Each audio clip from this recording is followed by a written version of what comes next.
Hi there everybody, this is David, and today I want to talk about and give an overview of the Baten Kaitos duology, and really just talk about why these games are so great.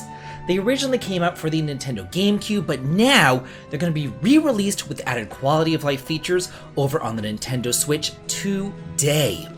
Whenever these games first came out, I didn't actually own a GameCube. I was in college, and I was recently out, and I was just going through some pretty rough times, so gaming was really on the back burner for me.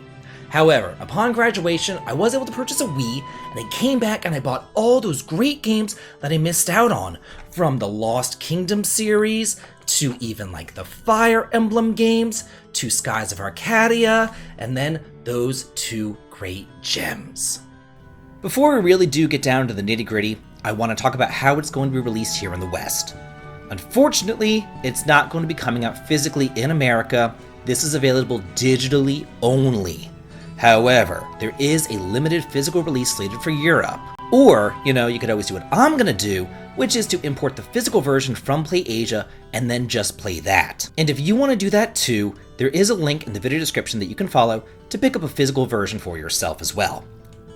Developed by Monolith Soft of Xenosaga and Xenoblade fame, I thought that these two games were just going to be resigned to history. But man, am I glad to see them get remade for a modern audience. And now, maybe we can get that elusive third game that's been hinted about for the past 15 frickin' years that was supposed to release on the Nintendo DS. This duology is wholly unique. Nothing else quite like them has ever been made before or since. And while you do control a cast of characters and you fight battles in a turn-based card-type encounters, you don't actually play as your characters. Instead, you play as a guardian spirit, an unseen guiding force who can give advice to the various characters. However, you don't actually control their actions.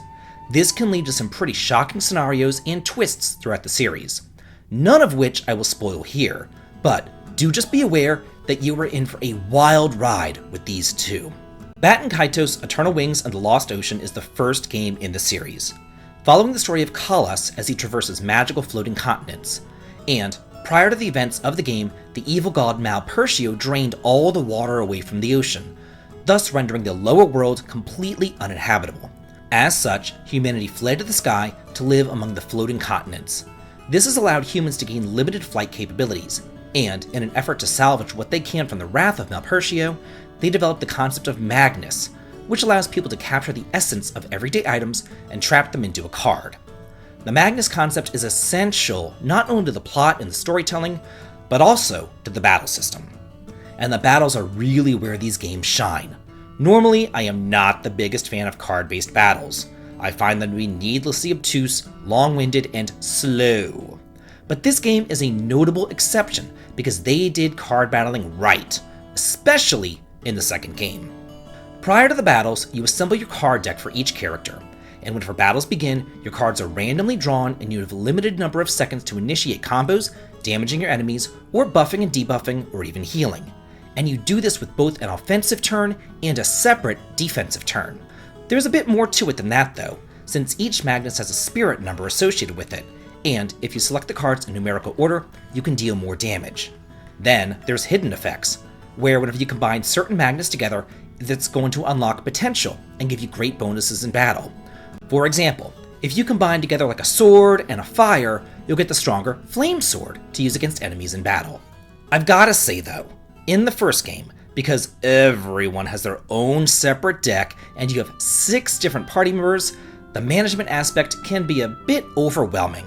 I truly felt like I spent more time in the menu, optimizing my deck, than I actually did fighting and enjoying the game. Add to the fact that cards age in real time, and you're always looking at the menu. For example, you might get like a banana card that heals you at first, but later on it goes rotten, and it can then inflict poison. The second game in the series, Baten Kaitos Origins, is actually a prequel to the first game, and just like in the previous game, you don't play as the protagonists. You still play as the guardian spirit who just guides Sagi around in his adventure across the floating islands. The battle system is still card-based with Magnus, and it's still used as a plot device and as in-game item management. But the gameplay is so much more improved, because now instead of everybody having their own separate decks, you only have 3 party members down from 6, and those 3 all share the same deck. This makes menuing and management so much nicer. Not only that, but there's also an option to create pre-made decks or themed decks that you can set up for specific battles only. Like if you wanted to, you could have a deck for random encounters and another deck for boss battles.